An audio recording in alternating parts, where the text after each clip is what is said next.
सुधीर मुनगंटीवार, आपली पहिली प्रतिक्रिया काय आहे? भारतीय जनता पक्ष वाढताना दिसतोय कल्याण डोंबिवलीमध्ये आणि तसंच कोल्हापूरमध्ये, परंतु त्यांची सत्ता येताना दिसत नाहीये. 6500 कोटी आपण दाखवलेत, परंतु जनता स्मार्ट निघाली. असं आहे की शेवटी भारतीय जनता पार्टीचे 9 नगरसेवक मागच्या निवडणुकीमध्ये होते आणि 9 वरून आपण समजू शकता की भारतीय जनता पार्टीचा विजय 3.5 पट जर आम्ही पर्सेंटेज मध्ये विचार केला तर 3.5 पट जागा आहे. आणि भारतीय जनता पार्टीच्या कार्यकर्त्यांच्या परिश्रमातून कल्याण डोंबिवलीमध्ये आपण 30 पर्यंत पोहोचलो. आणि मला वाटतं की याच्यामध्ये कार्यकर्त्यांचं आणि विशेष करून मी जनतेचा आभार मानेन, कार्यकर्त्यांचं कौतुक करेन की त्यांनी तिप्पट यश प्राप्त केलं. हे खरं आहे की निवडणुकीच्या संख्येच्या आधारावर जर विचार केला तर 30 मध्ये सत्ता येत नाही, पण कोणत्याही पक्षाला शुद्ध सत्ता प्राप्त झालेली नाही. शिवसेनेने 50 जागा जिंकल्यात, त्यांचं अभिनंदन. पण एक गोष्ट नक्की आहे की भारतीय जनता पार्टीचा मागच्या निवडणुकीपेक्षा जर विचार केला तर उत्तम यश आलं आणि या यशाबद्दल मी जनतेचा आभार मानतो.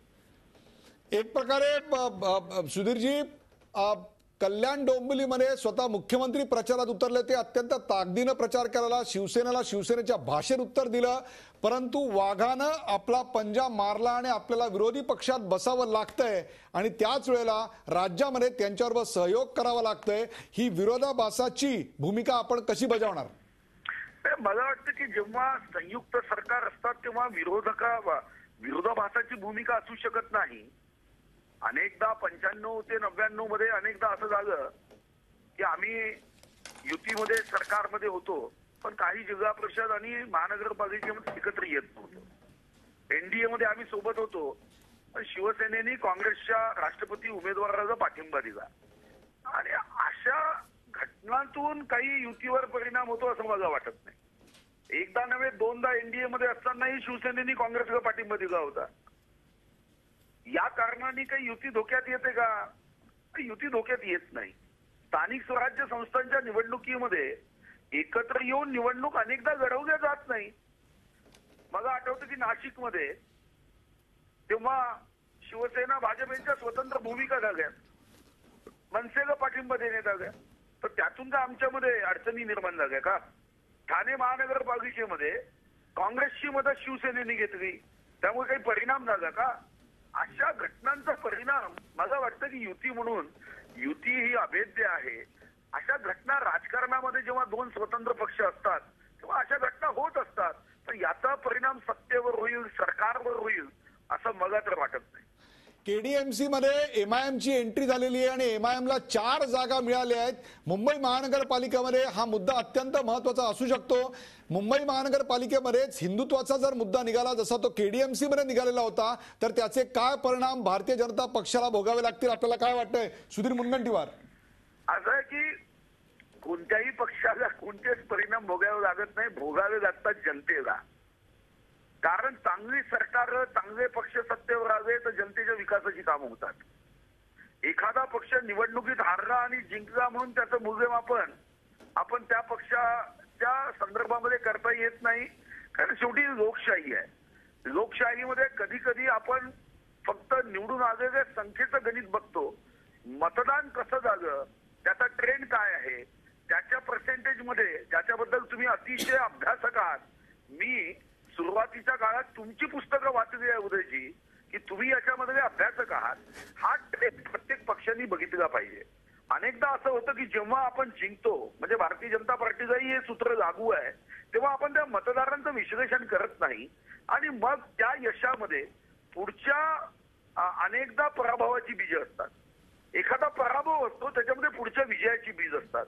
आणि म्हणून मला वाटतं की याचं विश्लेषण फक्त जागांच्या आधारावर करता येत नाही. आपल्याला याचं मतदान, त्याचा ट्रेंड, साधारणतः कोणत्या भागात कोण विजयी झाला, या संदर्भामध्ये भारतीय जनता पार्टी म्हणून आम्ही नक्की विश्लेषण करू. पण मला एका गोष्टीचा आनंद आहे की तिच्या कार्यकर्त्यांनी मुख्यमंत्री महोदयांच्या नेतृत्वामध्ये 9 जागेवरून आम्ही 30 वर मोठा पल्ला गाठला आणि मला वाटतं की हेही कमी नाही. आज अगर हम 3 गुना बडे हो गए तर पुढे नक्कीच याच्यामध्ये अजून वाढ करू शकतात. आणि मी माननीय मुख्यमंत्री महोदयांच्या आक्रमक नेतृत्वाचंही अभिनंदन करेन की माननीय मुख्यमंत्री महोदयांच्या या नेतृत्वामुळे कार्यकर्त्यांच्या परिश्रमाने जनतेने हा जो आशीर्वाद दिला आहे हा 3.5 पट 3.25 पट आशीर्वाद आहे. एक शेवटचा प्रश्न सुधीर मुनगंटीवार, कल्याण डोंबिवली महानगरपालिकेमध्ये प्रचंड मोठ्या प्रमाणावर निधीची गरज आहे. 6,500 कोटीचं पॅकेज आपण जाहीर केलं होतं आणि त्याचबरोबर कोल्हापूर महानगरपालिकेला नवीन प्रशासनिक इमारत, नवीन वास्तू बांधायची आहे, यासाठी देखील निधीची आवश्यकता आहे. महाराष्ट्रामध्ये तुमच्यापेक्षा जास्त याच्या उपलब्धतेविषयी कोण सांगणार? आता तुमची सत्ता नाही तरी देखील 6,500 कोटी देणार का? आणि कोल्हापूरला नवीन प्रशासकीय इमारतीसाठी पैसा उपलब्ध करून देणार का? आपण या दोन्ही ठिकाणी सत्तेत नाही आहात. सुधीर मुनगंटीवार. उदयजी, आपण अतिशय अभ्यासक अर्थतज्ञ म्हणूनही आहात. आपण मुख्यमंत्री महोदयांचं 6,500 कोटीच्या संदर्भातलं भाष्य ऐकलं असेल तर 6,500 कोटी हे राज्यांनी द्यायचे असं कधीच मुख्यमंत्री महोदयांनी म्हटलं नव्हतं. मुख्यमंत्री महोदय असं म्हणाले होते की आपण स्मार्ट सिटी म्हणून कल्याण डोंबिवलीचा समावेश केला, त्याचे 1,000 कोटी रुपये तर आपण देणार आहोत, पण बाकी ठिकाणी PPP model, NET model, differ payment 35 वर्षाच्या 40 वर्षाच्या दीर्घ मुदतीने 1.5% व्याजाने आपण कर्ज घेऊन काही विकास साधू शकतो का, याचा 6,500 कोटीचा प्लॅन तयार आहे. साधारणतः आपल्या राज्यामध्ये उदयजी डीपी प्लॅन आपण तयार करतो. आज राज्यामध्ये 50% सुद्धा डीपी प्लॅनची अंमलबजावणी होत नाही पैशाच्या अभावी. लोकांना ज्या नागरिक सोयी सुविधा आपण द्यायला हव्या त्या देण्यामध्ये आपण अपयशी गेल्या 15 वर्षात आणि त्या अगोदरच्या कार्यकाळात ठरलो. माननीय मुख्यमंत्री नगरविकास खात्याचे मंत्री आहे आणि त्यांनी 6,500 कोटीचं अतिशय उत्तम भाष्य केलं की चीन किती टक्क्यांनी आपल्याला कर्ज द्यायला तयार आहे, जपान किती टक्क्यांनी कर्ज द्यायला तयार आहे. आणि म्हणून 6,500 कोटी अर्थमंत्री म्हणून राज्याच्या तिजोरीतून द्यायची भाषा कधीच माननीय मुख्यमंत्र्यांनी केली नव्हती. तर या संदर्भामध्ये आपण PPP model, NUT model, differ payment या माध्यमातून 6,500 कोटीचा कल्याण डोंबिवलीच्या विकासाचा एक प्रस्ताव तयार केलेला आहे. आणि या प्रस्तावामध्ये दीर्घ मुदतीने 35 वर्षाच्या 40 वर्षाच्या उत्पन्नाची साधनं वाढवत आपल्याला 6,500 कोटीचा प्रोजेक्ट करायचा आहे ही स्पष्टता आहे. आणि ही निवडणुकीच्या नंतर नाही, तुम्ही अगोदरच जर तुम्ही ती भाषण काढून वाचाल आणि किंवा भाषण काढून ऐकाल तर याच्यामध्ये उदयजी अतिशय स्पष्टता आहे. राज्याच्या तिजोरीतून पैसे द्यायचे नाही, पण दुर्दैवाने आमचे अनेक जे मित्र आहेत त्या मित्रांनी वर्तमानपत्रामध्ये काय वाचलं हे माहिती नाही, पण 6,500 कोटी हे एका शहरासाठी तिजोरीतून देता येत नाही हे आपल्यालाही माहिती आहे. आणि आपण याच्यावर जास्त अचूक मार्गदर्शन करू शकता. सुधीरजी, मुद्दा असा आहे, शेवटचा प्रश्न आपला विचारतो. मुद्दा असा आहे की 6,500 कोटी रुपये राज्याच्या तिजोरीतनं जाणार नाही हे मला पूर्णपणे माहिती आहे, परंतु याच्याकरता राज्य शासनाचं पीपीपी मोड करता प्रचंड मोठ्या प्रमाणावर सहकार्य लागणार आहे, केंद्राचं सहकार्य लागणार आहे. त्याच्याशिवाय स्थानिक स्वराज्य संस्था एवढा मोठा आकडा गाठू शकणार नाहीत. कल्याण डोंबिवलीला 6,500 कोटी आणि प्रशासनिक इमारतीसाठी काही 100 कोटी हे आपल्याला कोल्हापूरसाठी उपलब्ध करून द्यायला लागणार आहेत.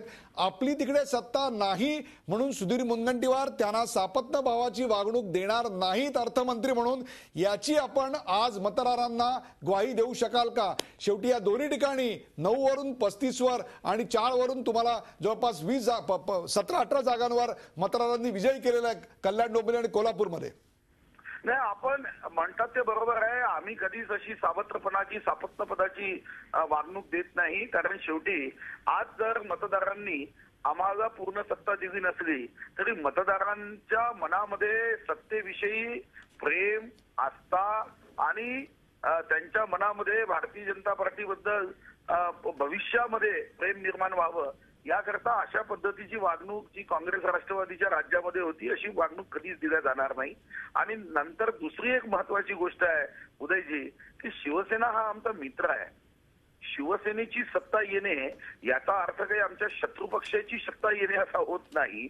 निवडणुकीपुरती कदाचित शिवसेनेच्या सोबत कल्याण डोंबिवलीमध्ये युती झाली नसली तरी महाराष्ट्रात आम्ही एकत्र आहोत. महाराष्ट्रामध्ये एकनाथ शिंदेजी असेल, बाकी मंत्री असेल, अतिशय उत्तमपणे आमचे संपर्क आणि संबंध आहे. आताच मी शिवसेनेच्या एका मंत्र्यांशी एक काम सांगितलं का 10 मिनिटात त्या शिवसेनेच्या मंत्र्यांनी मग ताबडतोब त्यांचं उत्तर देत सांगितलं का रावते साहेबांनी की भाऊ हे काम झालं.